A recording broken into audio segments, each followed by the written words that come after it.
Wawasan 2020. Saya masih ingat, sejak dari zaman sekolah rendah sehingga sekolah menengah, sebagai seorang anak muda, setiap kali bulan kemerdekaan, memang tidak terlepas untuk menyanyikan lagu Wawasan 2020.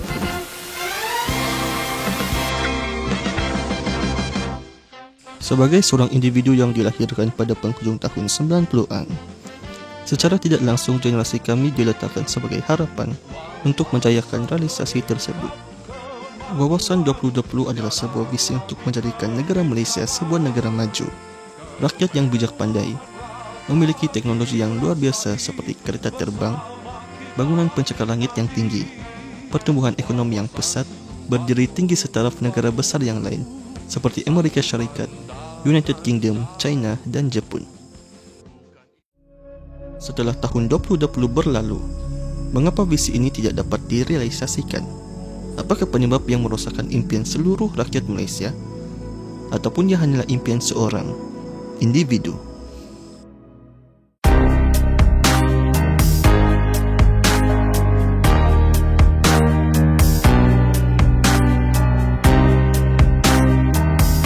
Wawasan 2020 dicetuskan pada tahun 1991 oleh Perdana Menteri Malaysia yang keempat, yaitu Tun Dr. Mahathir Mohamad. Visi tersebut dicetus sempena rancangan Malaysia yang keenam, yaitu sekitar tahun 1991 sehingga 1995, dengan matlamat menjadikan Malaysia negara yang maju menjelang tahun 2020 dari segi bidang ekonomi, perpaduan, sosial, keagamaan dan politik. Terdapat 9 matlamat dan objektif utama untuk Wawasan 2020 yang disampaikan melalui kertas kerja laluan ke depan atau The Way Forward kepada Majlis Perniagaan Malaysia oleh Tun Dr. Mahathir.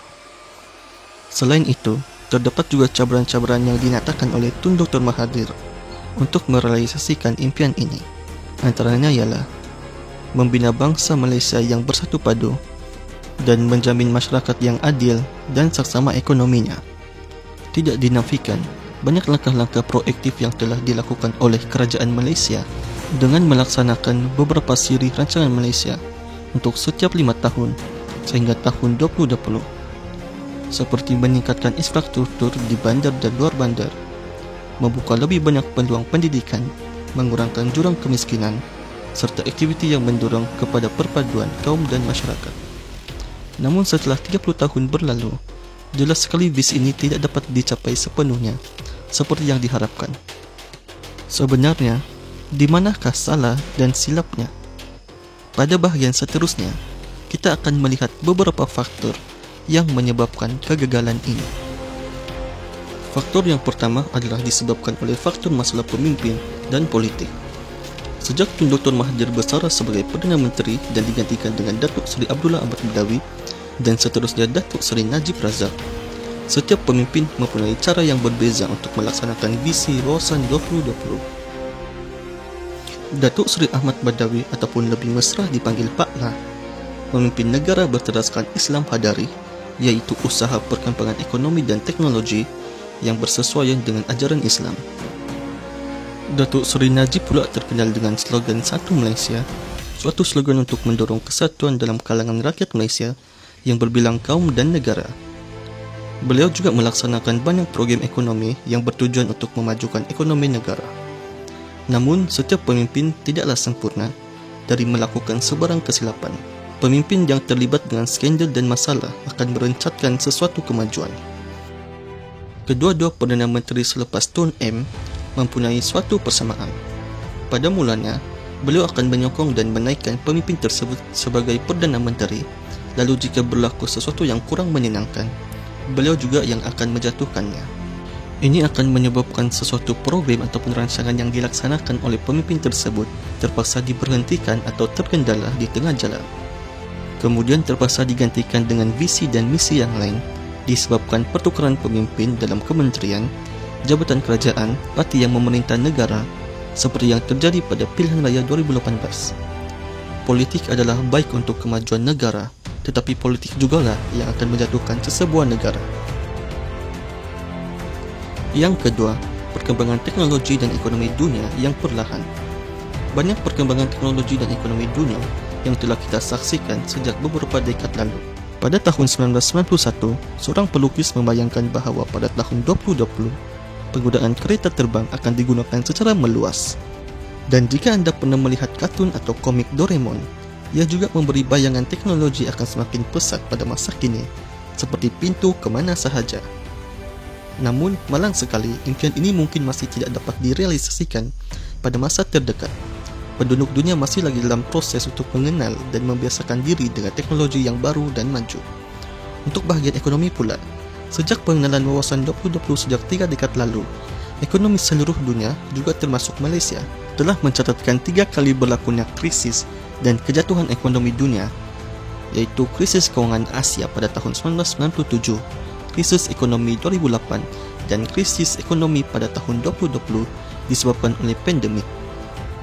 Krisis ekonomi yang terjadi sebanyak 3 kali ini menyebabkan kemajuan ekonomi menjadi perlahan dan memerlukan penyelesaian yang mampu meningkatkan kembali ekonomi negara. Untuk meningkatkan ekonomi dan pelaburan negara, banyak program pembangunan yang dilaksanakan seperti hartanah, perlancongan, dan perniagaan. Walau bagaimanapun, program pembangunan tersebut telah menyebabkan pelbagai masalah dan penentangan, seterusnya membawa kita kepada faktor yang ketiga mengapa wawasan 2020 gagal, yaitu disebabkan oleh skandal-skandal yang terjadi di dalam negara. Salah satunya adalah skandal 1MDB yang dikaitkan dengan Perdana Menteri Malaysia yang ke-6, yaitu Datuk Seri Najib Razak. 1MDB pada mulanya dibangunkan untuk memacu pertumbuhan ekonomi jangka masa dalam membantu dalam pelaburan dan projek-projek pembangunan di dalam Malaysia. Salah satu hasilnya adalah dengan pembinaan kawasan perdagangan dan perniagaan berukuran 70 hektar yang diberi nama Tun Razak Exchange di Kuala Lumpur. Pembinaan menara The Exchange 106 yang setinggi 445.5 meter turut berada di kawasan tersebut. Selain itu, terdapat banyak lagi skandal seperti rasuah dan pembunuhan yang melibatkan pelbagai pemimpin negara Malaysia. Justru ini menyebabkan keyakinan terhadap pencapaian visi wawasan 2020 semakin sukar untuk dicapai. Seterusnya, faktor keempat yang menyebabkan wawasan 2020 gagal adalah berpunca dari rakyat dan masyarakat itu sendiri. Dengan teknologi seperti internet dan gadget semakin mudah untuk mendapat akses, termasuklah banyak aplikasi komunikasi media sosial yang digunakan, rakyat kini mempunyai kebebasan untuk bersuara pendapat dan cadangan. Oleh kerana pemantauan penggunaan internet di kalangan rakyat Malaysia tidak begitu memberikan hasil yang efektif, rakyat mempunyai kebebasan untuk bersuara menjatuhkan satu sama lain dengan memberi komen seperti hasutan dan ejekan, terutamanya melibatkan bangsa dan agama. Salah satu matlamat wawasan 2020 iaitu melihat kemakmuran di antara masyarakat pelbagai kaum dan agama sebenarnya masih agak sukar untuk dikawal. Ditambah lagi dengan ahli politik yang menggunakan isu sensitif ini untuk meraih sokongan rakyat dan pengikut, ini seterusnya menimbulkan perasaan benci dan marah di kalangan masyarakat sekeliling. Dengan mengikut perasaan tanpa mencari penyebab dan kebenaran, ini jelas menunjukkan aspek pemikiran kritikal rakyat Malaysia masih lemah, senang dibuai oleh kata-kata ahli politik dan media massa.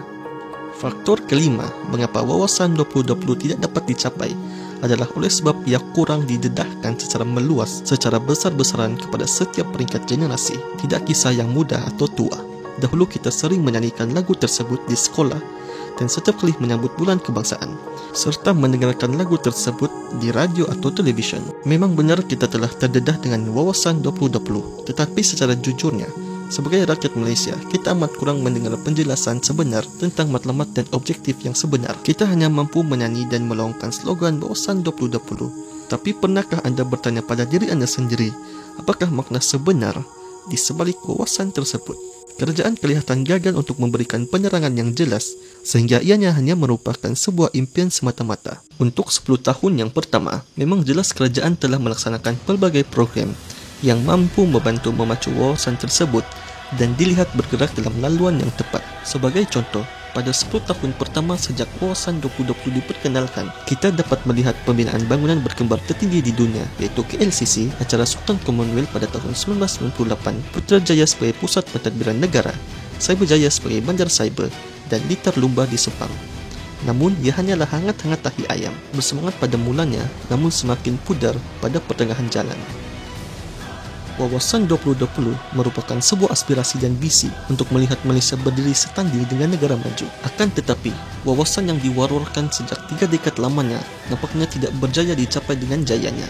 Dan sebagai langkah alternatif, sebuah aspirasi baru iaitu TN50, iaitu singkatan kepada Transformasi Nasional 50 yang dilancarkan oleh Datuk Seri Najib Razak pada tahun 2017.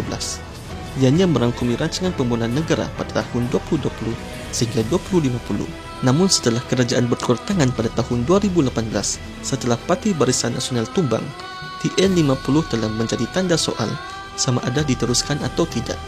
Pakatan Harapan pula merangkas sebuah wawasan kemakmuran bersama 2030, sebuah rangkah tindakan untuk mengurangkan jurang ekonomi dan meningkatkan pendapatan untuk semua kaum, terutamanya bumi putera. Walaupun kerajaan PH telah jatuh dan diganti pada tahun 2020 dengan kerajaan pimpinan Tan Sri Muhyiddin Yassin, wawasan kemakmuran bersama 2030 dijangka akan diteruskan menerusi teks ucapan beliau setelah menjadi Perdana Menteri pada 2 Mac tahun 2020. Walaupun telah banyak wawasan dan aspirasi yang dirancang dan dilancarkan, sememangnya setiap rakyat tidak kira lapisan bangsa, agama dan jawatan seharusnya bergantung bahu untuk mencapai matlamat berikut. Untuk tahun-tahun akan datang, kita akan lihat sejauh mana wawasan dan aspirasi tersebut dapat dicapai atau ia hanya akan menjadi seperti wawasan 2020.